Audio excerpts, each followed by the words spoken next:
vanhu vaya vachinyatso kutaura vachiti aiwa Zimbabwe is a crime scene, patoona kuti pane mapublic notice ava kuishuwa nethe government pamusoro pemavidhios ari kutenderedzwa nemapatients avo muzvipatara zvombe zvakaita sana Parinyatwa, vachiva vachiexposa the situation iriko irikunyatsokuonekwa kunzi munguva ino iri kuonekwa kunzi zvigananda vari kuuya panapa vachinyatsokurarama a flamboyant life, vane mamillions, vane mari dzakawanda wanda panapa vachiundermina progress and development munyika zvashamisa vanhu kuti vasubscribe like vatombe bhela kuti inopa public notice yamuri kuona ibudanya vachinzi in the interest of patient privacy and confidentiality, no one is allowed to take photos or videos within the hospital premises.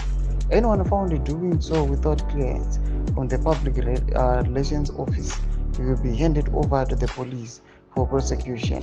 Domashoko wanaenda mbele, please be warned accordingly. Domashoko mdanyi kwa panapa aone Parinyatwa chiti aiwa vanhu hamchabvumidzwi kutora mapicha Parinyatwa kuti muri kuexposa aiwa patient privacy. Noda kuti zvinhu zvinozikanwa Parinyatwa kuti madebts vanhu vari kungomaona, hamuna maparacetamol, varinyatsokuona kuti equipment yacho yakadhakwa, mari kufanira kunge ichiallocatwa ikoko nderi kurohwa nezvigananda.